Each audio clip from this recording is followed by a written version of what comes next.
Comedian Mike Lawrence, he is from South Florida. I misunderstood. It was my fault. You're 30 years old. Yeah. And you said when you came in, you're from South Florida. And I said, how long have you lived here for? And then you said 23 years. And I thought, I guess you misheard me. You stayed in Florida until you were 23. Yeah. You moved up here. You've been here 7 years. Yeah. I moved here for comedy. So you're from Fort Lauderdale. Yep. And you don't like the heat. No. Good. You're not a sports guy, you admit. Nah, you don't look like a huge sports fan. No. I love the Huey Lewis album, but that's about as far as I go. Some great songs. No, I am the opposite. I'm the comic book nerd. But I get as passionate about like It's weird, comic book movies as you guys get about sports. You look like an all-state athlete. Yeah. I mean, listen, I was all right. I don't look like an athlete at all. Yeah.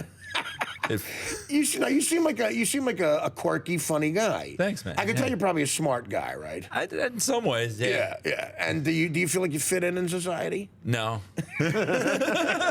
I worked in a McDonald's for 7 years Did in you Florida. really? Yeah. Oh my 7 God. years. In yeah. Florida, that's a rough. In a trailer, like the hub of the trailer parks. Yeah. Oh, that must have been the busiest McDonald's on the planet. Yeah. I grew up in a trailer. We were in the trailer park that bought the drugs, not the one that sold them. So like we were like the executive trailer park, you know. We were proud in that way. It's like, hey, we don't make the stuff. We just, you know. You don't make meth. You just buy it. No, I know. Well, you don't want to get a dealing rap. Yeah, I mean, if you just want possession, you'll be fine. Yeah, that allows me to look like Walter White, so it helps. Great reference. So but 7 years at McDonald's. Yeah. That says one of. Did you make one manager? of a few things? No. There's a lot of not believing in myself. Yeah. You didn't make manager after 7 years? Not even assistant manager. But that was like my defiance. That was me showing like I'm never gonna play by your rules. You know, like the rebel in me. The evil empire of McDonald's. I showed up every day at. I usually worked at 6 in the morning. I showed up every day at 6:10 because it's like you can't fire me. Right, it's pretty good. It's just to show your power. Yeah. Now, would they let you have the beard at McDonald's? Were they free? Yeah, that's when I started growing it out, and that was another thing of like, you know. I'm saying, I might be afraid like a hair would get in a quarter pounder. Yeah. You know, Did you have to net I worked the beard? drive-through. Did you have to net your beard? I didn't. Would you trust me with your food? Would you trust this with your food? Well, I got to tell you, I would. I went to I've been to a million McDonald's all over the world, really, because I've been traveling. But I went to one outside of Jacksonville, Florida once, and I went to the drive-through. Yeah. And there was a water bug on the walking on the where you put the money in, like the size of a squirrel. and the woman, because it had also been eating at McDonald's. I assume. And the woman was just like going, that's 7:32. You know, and I'm like, do you see this? Do you see that? She wasn't fazed by it at all. Yeah, but if she was aware of anything, she would have quit that job. If I started paying attention to things, I'd realize I'm in a McDonald's uniform. Now, do you miss some of your fellow employees at McDonald's? Do you keep in touch with most of them are probably dead, so that misses the appropriate term. Were they a wild bunch that you worked with? Oh, yeah. I mean, there was some crazy... an amputee named Stumpy was the guy who would like flip the burgers. And he was Stumpy? I never knew his real name. Right. Yeah. Wouldn't it be funny if that was his real name? He was destined for it. Don't just I know a really vicious couple of parents. He's born with half a leg. You're gonna earn your identity, boy. Your name's Stumpy. It's just like Superman. It is what you were meant to become, my son. Now, what is your favorite? Did you see the new Superman? Yeah. Do you like it or you don't like it? I had major problems with it. Well, here's the thing. Those Richard Donner movies were so great. You know, the first two I'm talking about. Superman 3 with Richard Pryor went downhill. Oh, yeah. But, the first Superman, you got Gene Hackman as Lex Luthor. Well, this guy, Michael Shannon's a great actor. He's great in it. I didn't see it. I mean, he plays Zod. Yeah, and I'm not going to spoil it. You had Terrence Stamp as Zod in the first couple. I thought this Zod was better. This was less campy, but the problem was it's just so dark and depressing. Yeah, that's what it And is. Superman's supposed to be fun. And it's like... And there was great humor in the first one, too. It doesn't look like there's humor in it. Well, you felt like him and Lois loved each other and stuff. Right. And this is literally... this isn't really spoiled because they show in the trailers. Like, all these buildings blow up and everything's just collapsing around them. And Superman's like, I'm good. Like, there's... obviously, there's like a bajillion Hiroshimas, you know? And then, at the end, it's like, it's all restored again, and you're like, all right, come on. Doesn't make any sense. Yeah. Well, Superman 2, though, I must say it's about Superman 2. That part where the people are blowing the city away. Where, like, it was such a soundstage. Yeah. And like buses and cabs are flying away, but the people are somehow like withstanding it. Yeah.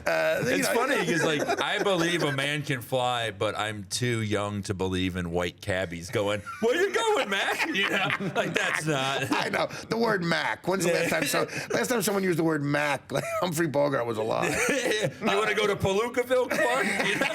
You want a pastrami? Yeah. I'm just looking at it like that's not my metropolis. You want to go to Palookaville?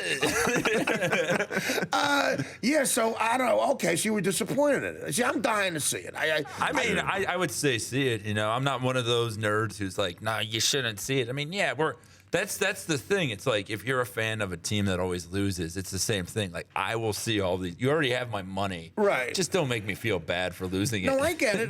Yeah. That's why we also, as in the sports world, the Cubs are a great bad team because at least they give you a great experience and you go there. There's some bad teams will say "F you, we got your money, we don't care." But the Cubs, they stay loyal to the fans even though they suck. It was like the Red Sox curse without all the racism. Right. I've been to the Cubs. I've been to Wrigley Field. There's some good racism there. I just remember watching that Curse of Bambino movie as a fan of curses and not sports. Yeah. So I love horror films. The Red Sox have something for both of us. They have a curse and And they're like, we don't know why the Red Sox lost for so long. They're like, oh, the last team to integrate. I wonder why. And you just see like all these old timey. They all look like Shem from the Three Stooges trying to catch the ball. I mean, listen, we're not talking about. You don't realize how far behind they were. I mean, we literally, it was 12 years before. 12 years after Jackie Robinson came in that they put a black guy on the team. Pumpsy something, right? Pumpsy. That's an excellent point because if you look back at the old football games in the 50s, Jim Brown is running over everybody because they're white accountants or the defensive backs. So what is your favorite superhero movie of all time? I think in terms of just a great movie, I mean, The Dark Knight is beautifully made. Yeah. That's hard to beat, man. And then I think the Avengers in terms of capturing the real fun of being a comic book fan. Because the Avengers. Well, because when these movies fail, the one that just made. I like the first Iron Man with Robert Downey. I thought it was great. He was fantastic. But that performance, it's like Jack Sparrow in the Pirates movies. It grates if you do it more than once. Yeah, I know. After a while, it's just literally about... Because it becomes self-aware. It's winking at you. It knows why it's good, and then things aren't good anymore. And then you realize it's hard to suspend in your head that it's all about money. It's all about just Burger King is going to sell Jack Sparrow cups, okay. But the first one is pure. It's good. Oh, dude, it feels weird being a dude who was beaten up for liking this stuff, and did Stumpy beat you up? Really? I mean, you had a hard time because you were a big comic book guy? You don't choose to be this. It becomes you. Now is this your worst nightmare? I like comic books. I collected them, man. The Raiders were the reason I didn't talk to my dad on Sundays, so thanks, Papa. I'd play with my action figures by myself, singing Cats in the Cradle. No, that's awful. Now, man. would you like in Cats in the Cradle, would you ever you say the line, I want to be just like him? Yeah. My favorite line in Landslide is just when she goes, "This is for you, Daddy." That's the live version. Yeah, exactly. The '97. Yeah. This is for you, Daddy. Yeah. No, but did you admit though you were into comic books? I absolutely was. When you bought them, you would get a chance to beat up people like Mike. No, man, I never beat people up. But this is I'm the reason jock. you didn't have to pay for comic books, dude. Is this a guy that you're real afraid of, Mike? Because he was a huge jock and No. In the day, I was. This is how nerdy I was. I was banned from my high school prom because they thought I was one of the Columbine kids. I had to sign a waiver that said I wasn't gonna go. What do you mean? What are you talking about? How did this was the innocent days when people only shot up high schools. Wait a minute. They thought you were one of they thought you followed I was that philosophy. Kid. I wrote. I used to write slam poetry and stuff. Yeah. Do you remember any of your slam poems? I feel like if I had a drug addiction, I'd be much more respected than that. There's no intervention for slam poetry. No, there isn't. But listen, the revolution isn't happening. I'm sorry. Give it 20 years, there will be. Yeah.